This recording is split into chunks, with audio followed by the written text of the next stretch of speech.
Okay, we are in chapter 7. In chapter 6, if you remember, Omri's dad was really upset because he took some of his seed trays and stuff for Little Bear, and he had to leave to go get something. This chapter is chapter 7, and the title is Uninvited Brothers. Wonder what happens. Omri was not supposed to ride his bicycle in the road, but then he wasn't supposed to ride it on the pavement either. Not fast at any rate. So he compromised. He rode it slowly on the pavement as far as the corner, then bumped down off the curb and went like the wind. The hardware shop was still open. He bought the seed tray and the seeds and was just paying for them when he noticed something. And on the seed packet it said, under the word marrow, was written another word in brackets, squash. So that's one of the three sisters. It was marrow. On an impulse, he asked the shopkeeper, "Do you know what maize is?" "Maize, son? That's sweet corn, isn't it?" "Have you had some seeds of that?" Outside, standing by Omri's bike, was Patrick. Hi. I saw you go in. What'd you get?" Omri showed him. "More presents for your Indian?" Patrick asked sarcastically. "Well, sort of." "If what?"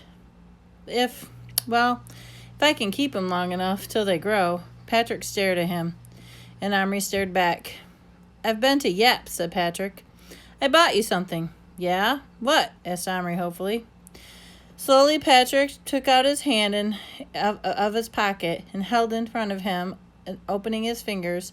In his palm was a cowboy on a horse with a pistol in one hand, pointing it upward so that he would have been upward if he was standing on his side. Omri looked at it silently. Then he shook his head. "Yeah, I'm sorry, I don't want it." "Why not? Now you can play a proper game with an Indian." "They'd fight." "Well, isn't that the whole idea?" "They might hurt each other." There was a pause, and then Patrick leaned forward and asked very slowly and loudly, "How can they hurt each other? They are not real. They are made of plastic." "Listen," said Omri, and then stopped, and then stared again. "The Indian isn't plastic. He's real." Patrick heaved a deep, deep sigh and put the cowboy back in his pocket. He'd been friends with Omri for years, ever since they started school. They knew each other very well. Just as Patrick knew when Omri was lying, he also knew when he wasn't. The only trouble with that was, this was a non-lie was really hard to believe. "I want to see him," he said. Omri debated with himself. He somehow felt that if he didn't share his secret with Patrick, their friendship would be over. He didn't want that. And besides, the thrill of showing this Indian to someone was something he could not do without for much longer. "Okay, come on." Going up, they broke the law even more, riding on the road with Patrick sitting on the crossbar. They went around the back way of the alley, just in case anyone happened to be looking out their window. Omri said, "He wants fire. I suppose we can make some indoors." "You could if you put it on a tin plate, like for indoor fireworks," said Patrick. Omri looked at him. "Let's collect some twigs." So Patrick picked up a twig about a foot long. Omri laughed. "That's no good. They've got to be tiny twigs, like this." And he picked up some slivers off the pivot hedge. "Does he want the fire to cook on?" he asked slowly. "Yes." "Well, then that's no use. A fire made out of that wood would burn up in a couple seconds." Omri haven't thought of that.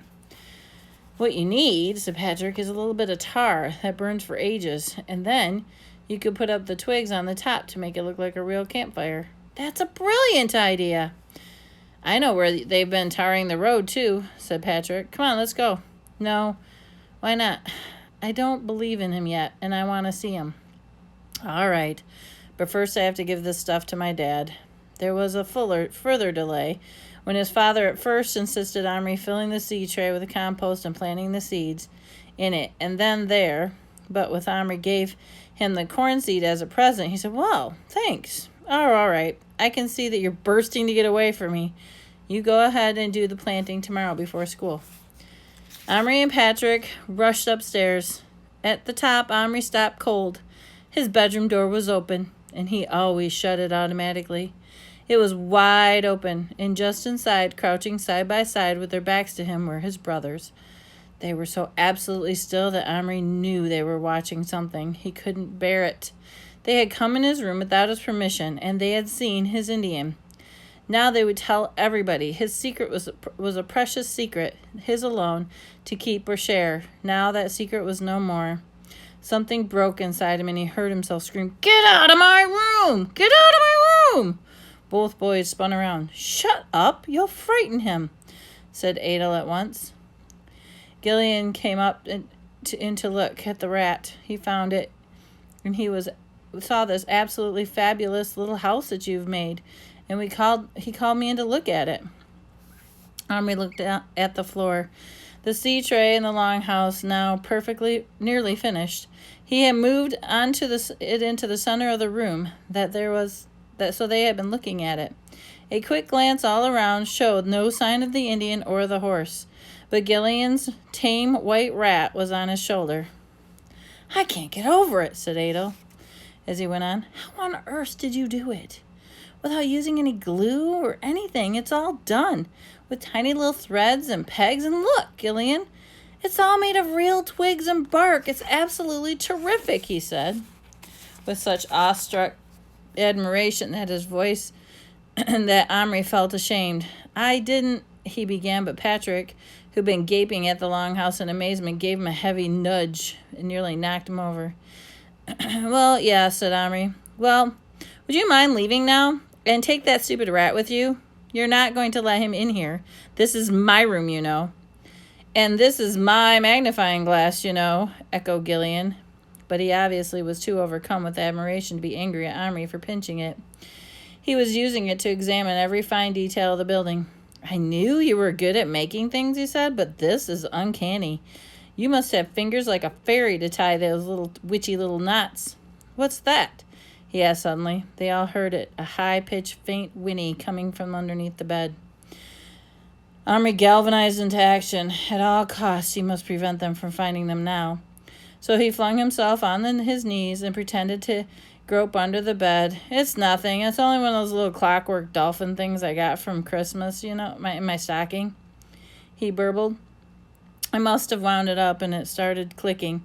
You know how they do sometimes. It's quite creepy sometimes when they just suddenly start clicking." By the time he'd leaped it up again, it was almost pushing the two horses out of the room. "Why are you in such a hurry to get rid of us?" asked Gillian suspiciously. "Just go. You know you have to get out of my room when I ask you." He could hear the little horse whinny again. It didn't sound a bit like a dolphin. "That sounds like a pony," said Adel.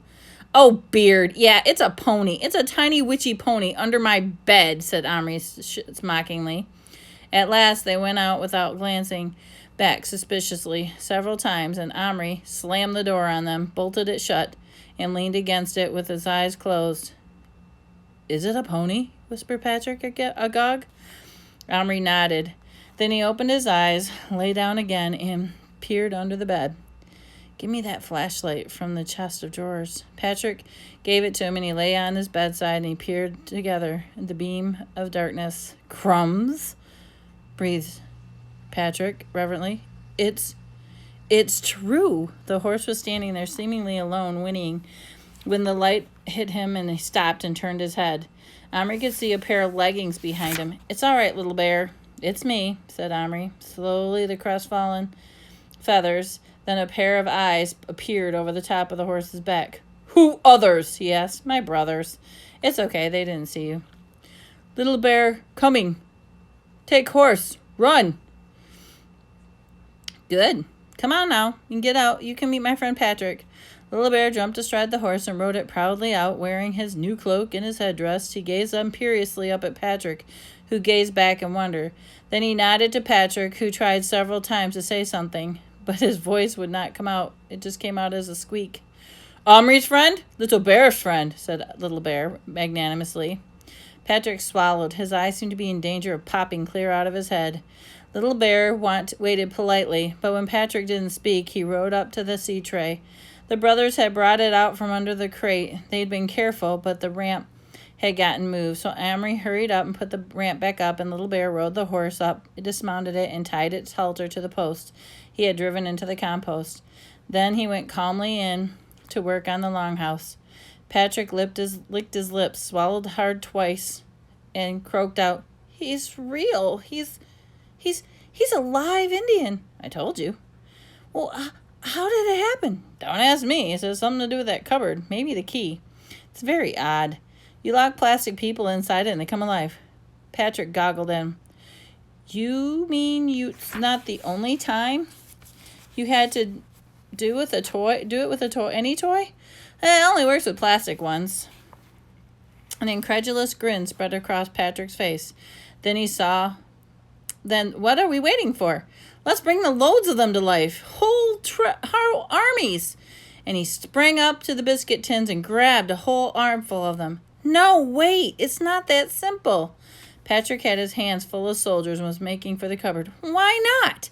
"Because then you don't see. See, they're real." "Real? What do you mean?"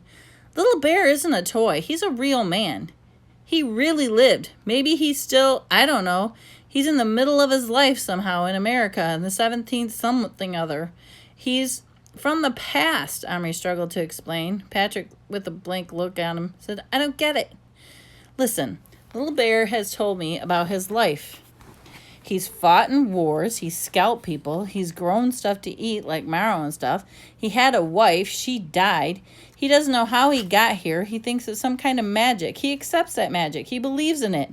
He thinks I'm the kind of spirit of something. What I mean is," Amory persisted as Patrick eyes longingly at the cupboard, "is that if you put all those men in there, they all come to life, and they'd be real men with real lives of their own, from their own times and their own countries, talking with their own languages. You couldn't just set them up and make them do whatever you want to do. They do what they wanted to do, or they might get terrified and run away. Or, well, like the last one I did, the old Indian, he actually died. He died of fright when he saw me. Look if you don't believe me." And Amory opened up the cupboard. There lay the body of the old chief, made of plastic now, but it unmistakably was dead. Not dead the way some plastic soldiers are made to look dead, but it looked shallow and empty. Patrick picked it up, turning it around in his hand. He put the soldiers down now. "This isn't one that you brought from lunchtime, is it?" "Yes." "Crumbs. You see?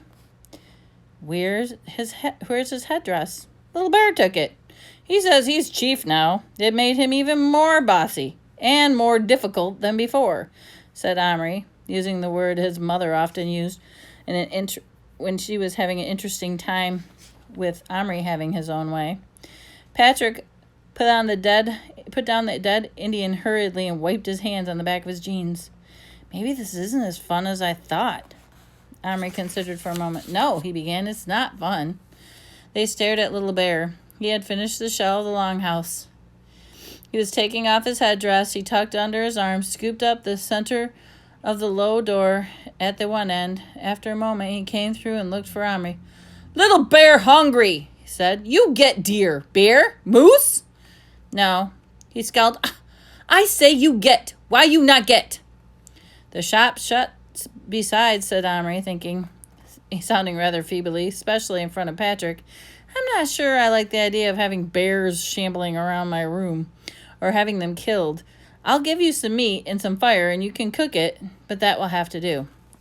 Little Bear looked baffled for a moment. Then he swiftly put on the headdress and drew himself up to his full height, nearly 3 inches tall.